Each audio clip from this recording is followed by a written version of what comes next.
உங்க டேபிள்ல இல்ல உங்க கைக்கு எட்டும் தூரத்துல இப்போ ஒரு கிளாஸ் தண்ணி இருக்கான்னு கொஞ்சம் பாருங்க. ஒருவேளை அந்த தண்ணி இப்போ உங்க மனசுல ஓடிக்கிட்டு இருக்கிற எண்ணங்களை அப்படியே ஒட்டு கேக்குதுன்னு நான் சொன்னா நீங்க நம்புவீங்களா? ம் என்னது தண்ணிக்கு காது இருக்கா அப்படின்னு தான் கேட்க தோணும் இல்லையா? ஆமா.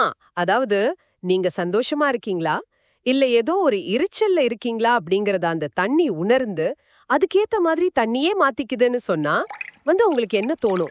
இது கேட்கறதுக்கு ஏதோ ஒரு சயின்ஸ் ஃபிக்ஷன் படத்துல வர்ற காட்சி மாதிரியோ இல்ல ஒரு மேஜிக் மாதிரியே தான் ஆரம்பத்துல தோணும். ஏன்னா நாம சின்ன வயசுல இருந்தே தண்ணி எப்படி பார்த்து பழகிட்டோம். தாகம் எடுத்தா குடிக்க பயன்படுற ஒரு சாதாரண திரவம், அவ்வளவுதான். கரெக்ட். ஆனா உண்மை இதை விட பல மடங்கு ஆச்சரியமானது. சொல்லப்போனா கொஞ்சம் பயமுறுத்தக்கூடியது கூட. அந்த ஆச்சரியத்தை தான் இன்னைக்கு நம்ம ஆழமான அலசல்ல உடைக்க போறோம். டாக்டர் குவாண்டம் எழுதின advanced quantum jumping using water அப்படிங்கிற புத்தகத்தை பேஸ் பண்ணி தான் இன்னைக்கு நம்ம விவாதம் இருக்க போகுது. இது வெறும் சயின்ஸ் தியரி கிடையாது. நாம தினமும் குடிக்கிற தண்ணிக்கும் நம்ம எண்ணங்களுக்கும் நடுவுல இருக்கிற ஒரு ஆச்சரியமான தொடர்பை பத்தின ஒரு முற்றிலும் புதிய கண்ணோட்டம். தண்ணி எப்படி சுத்தி இருக்கிற விஷயங்களை ஞாபகம் வச்சுக்குது, அது மனித உணர்ச்சிகளுக்கு எப்படி ரியாக்ட் பண்ணுது, எல்லாவற்றுக்கும் மேல இந்த தண்ணிய வச்சு உங்களோட வாழ்க்கையே எப்படி நீங்க மாத்தி அமைக்கலாம் அப்படிங்கறத பத்தி தான் நாம நேயர்களுக்கு விளக்க போறோம். ஆமா, இதுல ஆச்சரியப்பட வேண்டிய விஷயம் என்னன்னா, இது வெறும் மாயாஜாலம் கிடையாது. இதுக்கு பின்னாடி குவாண்டம் சயின்ஸ் இருக்கு. ஓகே, இது எப்படி சாத்தியம்னு பாக்குறதுக்கு முன்னாடி இணையத்துல ரொம்ப வைரலான ஒரு பரிசோதனைய பத்தி பேசலாம்னு நினைக்கிறேன். ஜப்பான் நாட்டு விஞ்ஞானி டாக்டர் மசாரு எமோட்டோ பண்ணாத தண்ணி பரிசோதனை. அவர் என்ன பண்ணாருன்னா, வேற வேற கிளாஸ்ல தண்ணியை எடுத்துக்கிட்டு ஒரு கிளாஸ்க்கு முன்னாடி நின்னு ஐ ஹேட் யூ அப்படின்னு ரொம்ப கடுமையான வார்த்தைகளை சொன்னாரு. இன்னொரு கிளாஸ்க்கு முன்னாடி நின்னு லவ் அப்புறம் நன்றி அப்படிங்கிற அன்பான வார்த்தைகளை சொன்னாரு.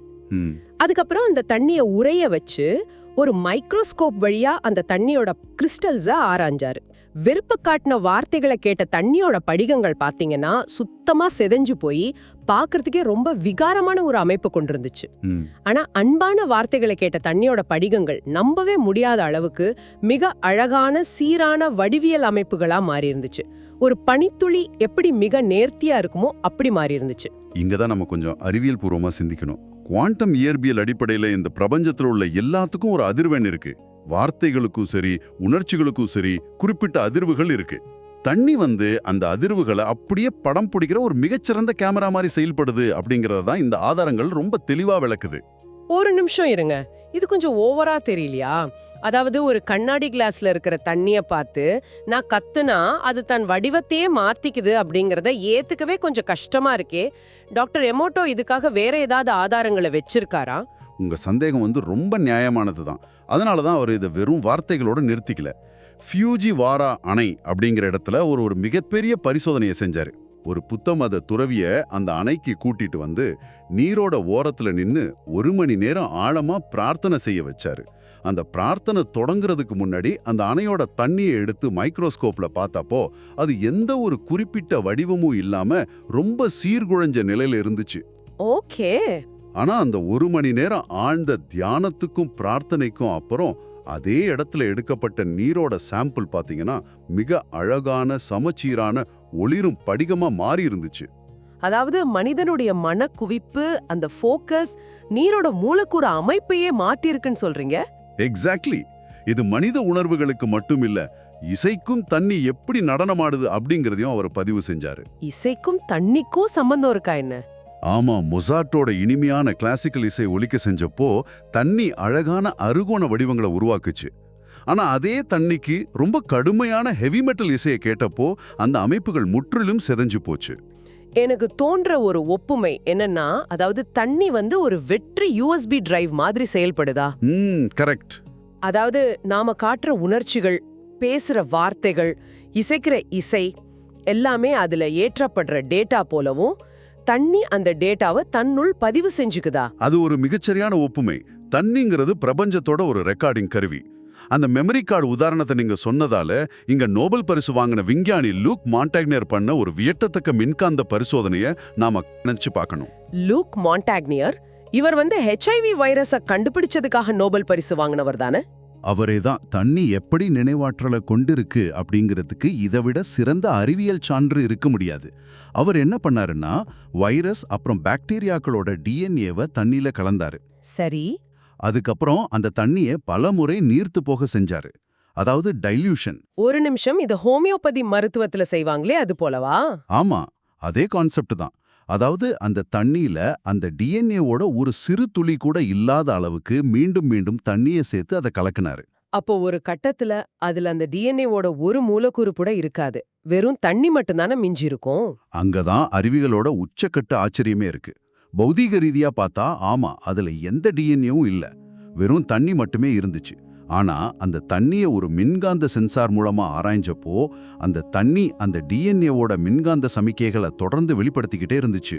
இருங்க, டிஎன்ஏ அங்கேயே இல்ல. ஆனா அந்த டிஎன்ஏவோட அதிர்வெண்ண தண்ணி தொடர்ந்து ஒளிபரப்பிக்கிட்டே இருந்துச்சாம். சரியா புரிஞ்சுக்கிட்டீங்க. தண்ணி அந்த டிஎன்ஏவோட வடிவத்தை, அதோட அதிர்வெண்ண தன் நினைவுல ஒரு கோஸ்ட் இமேஜ் மாதிரி சேமிச்சு வச்சுக்கிச்சு. ஆனா இதை விட பெரிய ஆச்சரியம் இதுக்கு அடுத்த கட்டத்துல தான் நடந்துச்சு. மான்டாக்னியர் குழுவினர் என்ன பண்ணாங்கன்னா, தண்ணி வெளிப்படுத்தின அந்த மின்காந்த சமிக்கைகளை ஆடியோ அலைகளா மாத்தினாங்க. அதாவது ஒரு டிஜிட்டல் ஆடியோ ஃபைலை ரெக்கார்ட் பண்ணாங்க. ஓகே. அந்த ஆடியோ ஃபைலை பிரான்ஸ்ல இருந்து இத்தாலியில உள்ள வேறொரு லேபுக்கு இமெயில் அனுப்புனாங்க. அங்க எந்த டிஎன்ஏ கலப்படமும் இல்லாத ரொம்ப சுத்தமான ஒரு தண்ணிக்கு முன்னாடி ஸ்பீக்கர்களை வச்சு இந்த ஆடியோ அலைகளை ஒலிக்க செஞ்சாங்க. ஓ மை காட், ஒரு சத்தத்தை தண்ணிக்கு கேட்க வச்சாங்க, அவ்வளவுதான். ஆமா, ஆனா அந்த சத்தத்தை கேட்ட அந்த சுத்தமான தண்ணி கொஞ்ச நேரத்துல என்ன பண்ணுச்சு தெரியுமா? என்ன பண்ணுச்சு? இத்தாலியில் உள்ள அந்த சுத்தமான தண்ணி பிரான்ஸ்ல இருந்த அதே டிஎன்ஏவோட மின்காந்த சமிக்கைகளை அப்படியே நகல் எடுத்து தானும் வெளிப்படுத்த தொடங்குச்சு. வாவ், நம்பவே முடியல. எந்த பௌதிக தொடர்பும் இல்ல, வெறும் சத்தம் மூலமா ஒரு டிஎன்ஏவோட வரைபடத்தையே தண்ணி தன் மெமரியில டவுன்லோட் பண்ணிக்கிச்சு. இது உண்மையிலேயே நம்ப முடியாத அளவுக்கு இருக்குங்க. தண்ணி எப்படி ஒரு MP3 பிளேயர் மாதிரி அந்த டேட்டாவை உள்வாங்குது? இதுக்கு சயின்ஸ் படி என்ன காரணம்? நாம தண்ணிங்கிறது பெரும் மூலக்கூறுகளோட ஒரு எளிய கட்டமைப்பு நினைக்கிறோம். ஆனா ஒரு துளி தண்ணில உள்ள கோடிக்கணக்கான மூலக்கூறுகள் ரொம்ப நெருக்கமா பிணைக்கப்படும் போது அந்த பிணைப்புகளுக்கிடையே குவாண்டம் அளவுல மிகச்சிறிய வெற்றிடங்கள் உருவாகுது. வெற்றிடங்களா? வாய்ட்ஸ்னு சொல்லுவாங்களா அதா? ஆமா, இந்த வெற்றிடங்கள் தான் தகவல்களை சேமிக்கிற மைக்ரோ சிப்புகளா செயல்படுது. அதனால தான் சுத்தி இருக்க மின்காந்த அலைகளை, உணர்ச்சிகளை, ஒளிய அந்த வெற்றிடங்கள் உள்வாங்கி அப்படியே பிரதிபலிக்குது. சூப்பர். இதை இப்போ நம்ம அன்றாட வாழ்க்கையோட பொருத்தி பார்ப்போம். நேயர்களே, இதையெல்லாம் கேட்டுட்டு இருக்கிற நீங்க யோசிக்கலாம், சரி தண்ணி டேட்டாவை ஸ்டோர் பண்ணுது, ஒரு லேப்ல ஏதோ நடக்குது, எனக்கும் இதுக்கும் என்ன சம்பந்தம் அப்படின்னு. கண்டிப்பா அந்த கேள்வி வரும். இங்கதான் விஷயமே இருக்கு. நம்ம மனித உடம்புல 60% தண்ணியால தான் ஆகியிருக்கு. நம்ம மூளையில 75% தண்ணி இருக்கு. தண்ணி தன்னோட சுற்றுப்புறத்தை, உணர்ச்சிகளை இப்படி ஸ்பாஞ்ச் மாதிரி உறிஞ்சி பிரதிபலிக்குதுன்னா, நாம ஏதோ ஒரு கடுமையான மன அழுத்தத்திலேயோ கோபத்திலேயோ இல்ல பயத்திலேயோ இருக்கும்போது நாம குடிக்கிற தண்ணி நம்ம உடம்புல என்ன செய்யும்? இது ஆக்சுவலா ஒரு அபாயகரமான விளைவை ஏற்படுத்தும். ஏன்னா தண்ணி இயற்கையிலே ஒரு நியூட்ரலான பொருள். நீங்க ரொம்ப கோபத்துல இருக்கும்போது எந்திரத்தனமா ஒரு கிளாஸ் தண்ணியை குடிச்சீங்கன்னா உங்க உடம்புல அந்த சமயத்துல இருக்கிற அந்த நெகட்டிவான அதிர்வெண்ணோட அந்த தண்ணி கலக்குது. அப்போ அந்த தண்ணியும் நெகட்டிவா மாறிடுமா? அதுவும் அந்த எதிர்மறை தன்மையை பெற்று உங்க உடம்பு முழுசுமே அந்த நச்சுத்தன்மையை பரவ செய்யுது. அப்படி என்றால் இயற்கையாகவே தூய்மையான, நம்ம கோபங்களாலோ கவலைகளாலோ எளிதில் பாதிக்கப்படாத அளவுக்கு சக்தி வாய்ந்த தண்ணீர் ஏதாவது இருக்கா? இந்த ஆதாரத்துல ஜாம் நீர் பத்தி ஒரு சுவாரஸ்யமான குறிப்பு இருந்ததே. ஆமா, டாக்டர் எமோட்டோ தன்னோட பரிசோதனைகளுக்காக எந்த ஒரு நெகட்டிவ் எனர்ஜியாலும் பாதிக்கப்படாத ஒரு மிக தூய்மையான தண்ணியை தேடினாரு. அப்போ அவருக்கு பரிந்துரைக்கப்பட்டது தான் மக்காவில் உள்ள ஜாம் நீர். ஓ, அந்த தண்ணிக்கு அப்படி என்ன ஸ்பெஷல்? ஆயிரக்கணக்கான வருஷங்களா தொடர்ந்து ஓடிக்கிட்டு இருக்கிற இந்த நீரோட படிக அமைப்பு ரொம்ப ரொம்ப தனித்துவமானது. அவர் செஞ்ச பரிசோதனையில ஒரு சொட்டு ஜாம் தண்ணியை எடுத்து 1000 மில்லி சாதாரண தண்ணியில கலந்தாரு. 1 லிட்டர் சாதாரண தண்ணியில ஒரே ஒரு சொட்டு மட்டும்தானா? ஆமா, வெறும் ஒரு சொட்டு தான். ஆனா என்ன ஆச்சரியம்னா, அந்த சாதாரண தண்ணி முழுசும் தன்னோட பழைய அமைப்பை இழந்துட்டு இந்த ஜாம் தண்ணியோட அந்த தூய்மையான படிக அமைப்பை அப்படியே பெற்றுடுச்சு. வாவ், ஒரு சொட்டு தண்ணி 1 லிட்டரையே மாத்திடுச்சா? ஆமா, ஒரு சிறு துளி நேர்மறை அதிர்வெண் தன்னை சுற்றியுள்ள எவ்வளோ பெரிய அளவிலான சாதாரண தன்மையையும் முற்றிலும் மாற்றிவிடும் சக்தி கொண்டது அப்படிங்கறது இது ஆணித்தரமா காட்டுது. இது அபாரம். ஆனா எல்லாராலையும் தினமும் அந்த தூய்மையான நீரை குடிக்க முடியாது இல்லையா? நாம தினமும் குடிப்பது சாதாரண குழாய் நீரோ இல்ல பாட்டில் நீரோ தான். அதை எப்படி நாமே அவ்வளவு சக்தி வாய்ந்ததா குணப்படுத்துற நீரா மாத்துறது? இதுக்கும் இந்த ஆதாரம் ஒரு அருமையான விளக்கத்தை தருது. முகமது நபியோட தண்ணி குடிக்கிற கொள்கைகளை டாக்டர் எமோட்டோ சுட்டி காட்டுறாரு. இது எந்த ஒரு குறிப்பிட்ட மத நம்பிக்கையும் தாண்டி குவாண்டம் அறிவியலோடு எவ்வளவு ஒத்துப்போகுதுன்னு பாருங்க. தண்ணி குடிப்பதற்கு முன்னாடி இறைவனையோ அல்லது பிரபஞ்சத்தின் ஆதி சக்தியையோ நினைச்சு ஒரு நல்ல எண்ணத்தை மனசுல வைக்கணும். குடிச்சதுக்கு அப்புறம் அந்த நீருக்கு ஒரு நன்றி சொல்லணும். இப்படி செய்யும்போது நீங்க குடிக்கிற அந்த சாதாரண தண்ணி நீங்க கொடுக்கிற அந்த நேர்மறையான அதிர்வெண்ணை டவுன்லோட் செஞ்சுக்குது. ஓ, இப்போ இந்த அடிப்படை அறிவியலையும் தண்ணியோட ரகசியத்தையும் நம்ம தெரிஞ்சுக்கிட்டோம். இதை வச்சு எப்படி அந்த குவாண்டம் ஜம்பிங் செய்யறது? அதாவது இந்த தாவல் எப்படி பண்றதுன்னு கேக்குறீங்க? ஆமா, தற்போதைய நிலையிலிருந்து விரும்புற நிலைக்கு தாவறதுக்கு என்ன வழி? இந்த 2 கிளாஸ் முறைன்னு ஒன்று இருக்கே, அது எப்படி வேலை செய்யுது? இந்த 2 கிளாஸ் முறை அப்படிங்கிறது நம்ம ஆழ்மனசை மறுநிரலாக்கம், அதாவது ரீப்ரோகிராம் பண்றதுக்கான ஒரு ரொம்ப சிறந்த சைக்கலாஜிக்கல் டூல். இதுக்கு உங்களுக்கு 2 காலியான கண்ணாடி கிளாஸ், கொஞ்சம் சுத்தமான தண்ணி, 2 சின்ன பேப்பர் தேவை. சரி, இதை எப்ப பண்ணணும்? இதை செய்யறதுக்கு ரொம்ப அமைதியான ஒரு நேரத்தை நம்ம தேர்ந்தெடுக்கணும். அதிகாலை இல்லனா ராத்திரி தூங்க போறதுக்கு முந்தைய நேரம் ரொம்ப சிறந்தது. ஏன்னா அந்த நேரத்துல தான் நம்ம மூளையோட அலைகள் ஆல்பா இல்லனா தீட்டா நிலையில ரொம்ப அமைதியா இருக்கும். தர்க்க மனம் கொஞ்சம் ஓய்வெடுத்து ஆழ்மனம் திறந்திருக்கும் நேரம் அது. ரைட். அந்த அமைதியான சூழல்ல முதல் பேப்பர்ல நம்மளோட தற்போதைய நிலையை சுருக்கமா எழுதணும் இல்லையா? உதாரணமா மன அழுத்தம் நிறைந்த வேலை இல்லனா பணப்பற்றாக்குறை அப்படின்னு வச்சுப்போம். ஆமா, இத ஒரு கிளாஸ்ல ஒட்டி அதுல தண்ணிய ஊத்தணும். இங்கதான் ஒரு ரொம்ப முக்கியமான விஷயம் இருக்கு. அந்த தண்ணிய கையில் வச்சுக்கிட்டு அந்த தற்போதைய நிலைக்காக உங்களை நீங்க மன்னிக்கணும். மன்னிக்கணுமா? அதாவது யார் மேலேயாவது கோபம் இருந்தா அதை விட்டுறணுமா? கரெக்ட். உங்க மேலேயோ இல்ல சூழ்நிலை மேலேயோ இருக்கிற கோபத்தை விட்டுடணும். இது எனக்கு எப்படி தோணுதுன்னா, ஒரு பழைய கனமான சுமையை கீழே இறக்கி வச்சுட்டு ஒரு புது பயணத்தை ரொம்ப லேசான மனசோட தொடங்குற மாதிரி ஒரு ஃபீல் கொடுக்குது. அந்த விடுதலை தான் இங்க முக்கியம். நீங்க கோபத்தையும் ஏமாற்றத்தையும் இறக்கி வைக்கும்போது உங்க உடம்போட அதிர்வெண் உடனே மாறுது. மன்னிப்பு அப்படிங்கிறது ரொம்ப உயர்வான அதிர்வு கொண்ட ஒரு உணர்வு. ஓ, அந்த பழைய சுமையை வச்சுக்கிட்டு நம்மால குவாண்டம் ஜம்பிங் பண்ண முடியாதுன்னு சொல்றீங்க? கண்டிப்பா முடியாது. தற்போதைய நிலைக்கு நன்றியும் மன்னிப்பும் சொன்ன பிறகு 2வது பேப்பர்ல நீங்க விரும்புற நிலையை எழுதணும். மகிழ்ச்சியான வேலை அப்படின்னு வச்சுப்போம். அது 2வது கிளாஸ்ல ஒட்டணும். இப்போ முதல் கிளாஸ்ல இருக்கிற தண்ணிய 2வது கிளாஸ்ல மெதுவா ஊத்தணும். தண்ணி ஒரு கிளாஸ்ல இருந்து இன்னொரு கிளாஸுக்கு மாறுற மாதிரி நாமும் ஒரு பரிமாணத்துல இருந்து இன்னொரு பரிமாணத்துக்கு மாறுறதா நினைச்சுக்கணும். அதானே? நம்ம கவனம் முழுக்க அந்த மாற்றம் மேல இருக்கணும். ஆமா, ரொம்ப சரியா சொன்னீங்க. தண்ணி ஊத்துற சத்தத்தை கேட்கும்போது அந்த மாற்றம் நிஜமாவே நடந்துட்டதா நம்ம மூளை நம்ப தொடங்கும்.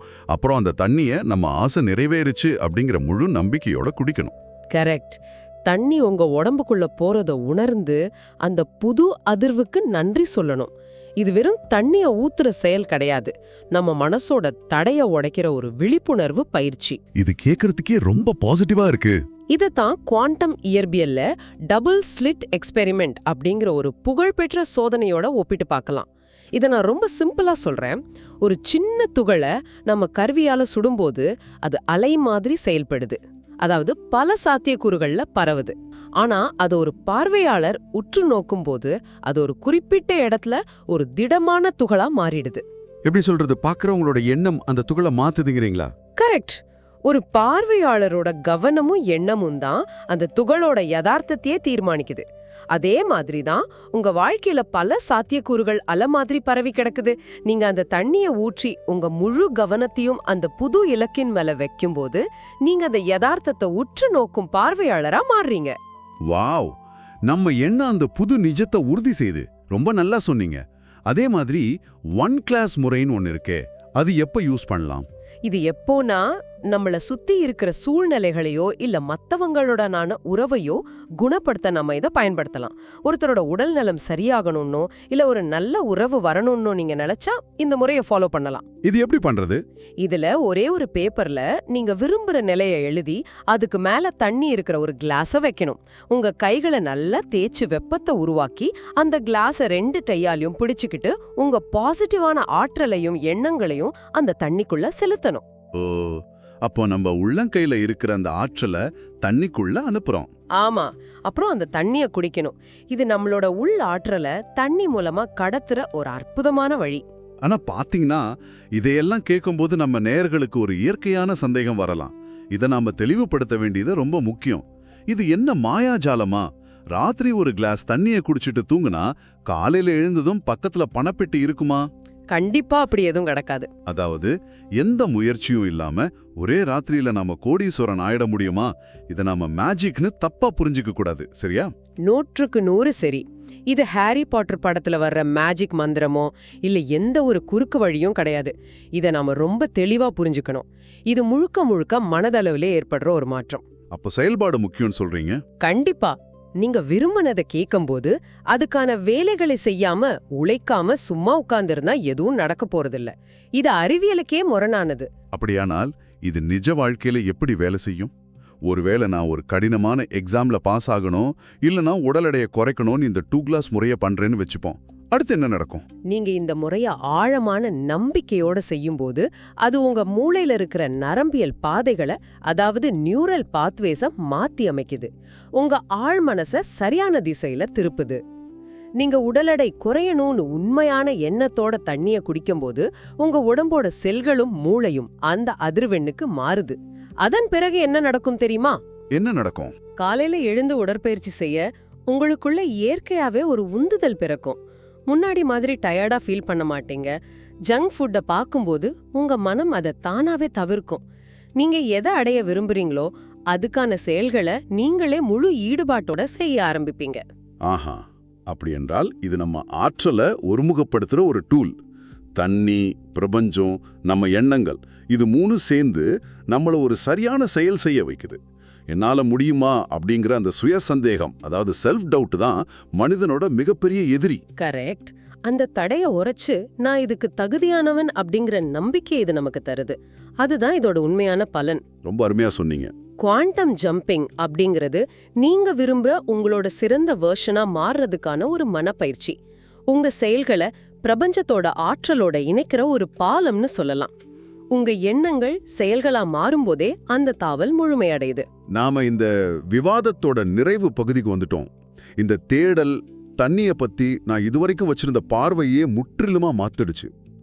நம்ம ஒவ்வொருத்தரும் நமக்குள்ளேயே ஒரு பெரிய கடலை சுமர்ந்துகிட்டு இருக்கோம் நினைக்கும் போது நிஜமாவே ஆச்சரியமா இருக்கு. ஆமா, அந்த பெரிய கடல் நம்மள சுத்தி இருக்கிற பிரபஞ்சத்தோட ஒவ்வொரு நொடியும் பேசிக்கிட்டே இருக்கு. கண்டிப்பா. அது ஒரு மிக ஆழமான சிந்தனை. நம்ம உடம்புல பெரும்பகுதி தண்ணிங்கிறதால நாம நம்மள அறியாமலேயே டெய்லி நமக்குள்ள இருக்கிற அந்த தண்ணி கிட்ட பேசிக்கிட்டே இருக்கோம். உண்மைதான். நம்ம பயன்படுத்துற வார்த்தைகள், நம்மளோட பயம், நம்மளோட சந்தோஷம்னு எல்லாத்தின் வழியாவும் அது கூட தொடர்புல இருக்கும். அந்த தண்ணி எல்லாத்தையும் ஒரு அமைதியான சாட்சியா பதிவு பண்ணிக்கிட்டே இருக்கு. அதனால நமக்காக நாம பயன்படுத்துற வார்த்தைகள், நம்மள பத்தி நாமே நினைக்கிற எண்ணங்கள் எப்பவுமே அன்பானவையா இருக்கட்டும். நம்மள நாமே குறை சொல்றதையும் விமர்சிக்கிறதையும் குறைச்சுக்கிட்டு கொஞ்சம் ஊக்கப்படுத்துவோம். கண்டிப்பா. ஏன்னா உங்க நல்லெண்ணமே உங்களுக்கான சிறந்த மருத்துவர். கரெக்ட். உண்மையான மாற்றம் எப்பவுமே உங்களுக்குள்ள இருந்து தான் தொடங்கணும். தண்ணிங்கிறது அந்த மாற்றத்தை எளிதாக்குற ஒரு வழிகாட்டி மட்டும்தான். ரொம்ப சரியா சொன்னீங்க. இன்னைக்கு பல புது கோணங்களை, பல வியப்பூட்டும் தகவல்களை நாம அலசி இருக்கோம். மனசோட ஆற்றலையும் அறிவியலையும் ஒரு கிளாஸ் தண்ணியில கலந்து பார்த்திருக்கோம். நேயர்களே, இன்னைக்கு நாம விவாதிச்ச இந்த சிந்தனைகளோட இந்த ஆழமான தேடலை நாம நிறைவு செய்யறோம். ஆமா, ஒரு அழகான விவாதம் இது. கண்டிப்பா. ஆனா விடை பெறதுக்கு முன்னாடி உங்களுக்கான ஒரு சின்ன கேள்வியை நாங்க இங்க விட்டுட்டு போறோம். இத கொஞ்சம் நிதானமா யோசிச்சு பாருங்க. அடுத்த முறை நீங்க தாகத்துக்காக ஒரு கிளாஸ் தண்ணியை கையில் எடுக்கும்போது அந்த தண்ணிக்கு நீங்க எந்த மாதிரியான ஒரு உணர்வையோ இல்ல எண்ணத்தையோ பரிசா கொடுக்க போறீங்க? அது அன்பா இருக்குமா, அமைதியா இருக்குமா, இல்ல உங்க எதிர்காலத்துக்கான ஒரு புது தொடக்கமா இருக்குமா? முடிவு உங்க எண்ணங்கள்ல இருக்கு, இல்லனா உங்க கைகள்ல இருக்கிற அந்த கிளாஸ்ல இருக்கு. மீண்டும் ஒரு ஆழமான தேடலை சந்திப்போம்.